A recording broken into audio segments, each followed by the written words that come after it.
When you are talking about going to the fastest level of frequency, and you are talking about the eternal love, is there a connection between that and immortality?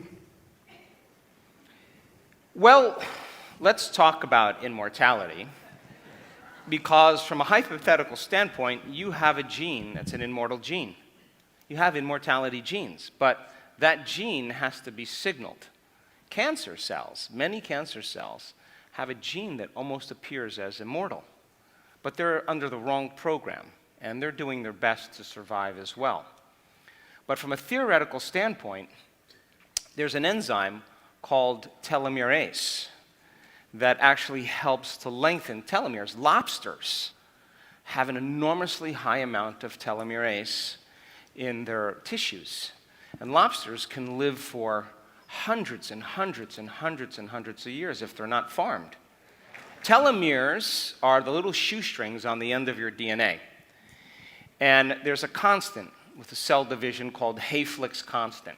And a cell divides roughly about 50 to 70 times, and then it's done. And then all of a sudden, the cell stops producing healthy proteins, and the body starts to age. And every time the cell divides, that little shoestring is divided down a little bit.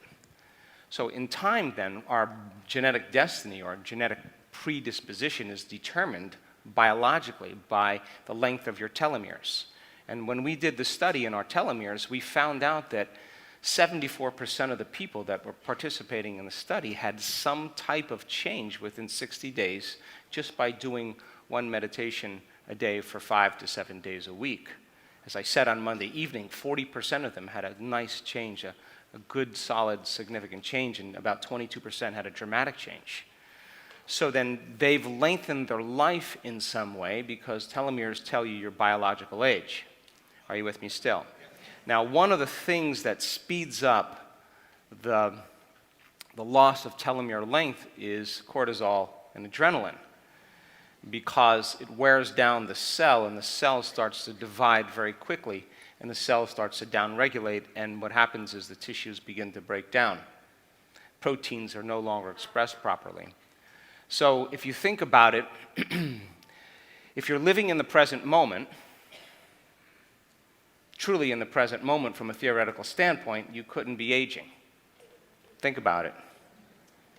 If your energy was changed in some way and you were expressing through your fourth center instead of the centers of survival, you could technically live longer.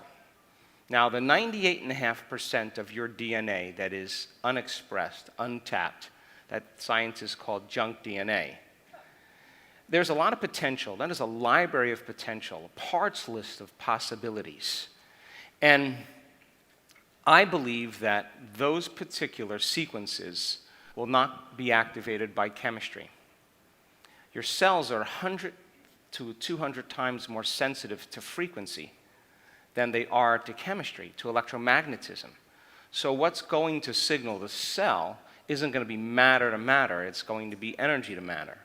So as the cell begins to pick up a signal, that signal potentially could unlock the gene for immortality. Are you with me still? So then as you climb up the scale, closer and closer to a greater expression of energy through your nervous system, then you should be able to perform feats that would transcend physical matter. You could heal another, yes or no?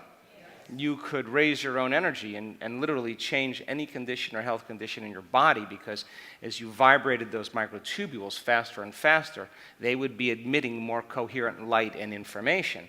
And now you would be more radiant light and less matter. Are you with me still? And it's that signal, then, I think, that begins to signal the gene for immortality. And there was a book I read in 1989 or 1990 called The Life and Teachings of the Masters from the Far East. And that book kind of lit me up, because it was about a group of scientists from the United States that went to the Himalayas to study the masters. And these guys were appearing and disappearing, and they were living for thousands of years, and it was blowing the medical model to shreds. And from a theoretical and technical standpoint, you have that latent gene within you. You just have to be able to activate it. Now, forget immortality, but just think about extending your life just another 100 years. But not extending your life within 100 years and being sick for those 100 years. Extending your life for 100 years where you have enough vital energy that the cells are so coherent and so organized that you're not perceiving threats in your environment. What are you afraid of? You've overcome fear. Well, you've overcome impatience and anger and frustration and hostility. You've overcome prejudice and separation. So you're closer to the unified field, and as a result of it, your body's expressing more light and information. Autonomic nervous system is processing a greater frequency.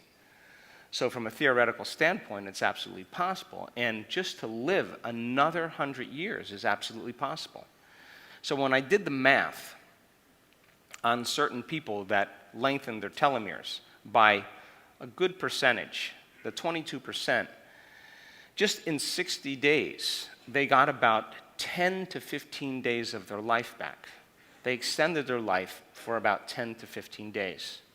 In other words, when I figured out, well, the average age is between 75 and 80 for most people, and I figured out how long the telomeres had lengthened, and I did the math, they had another 10 to 15 days extended from their life. So imagine if you were doing that on a regular basis and you were committed to it, you could literally change your future, change your genetic destiny.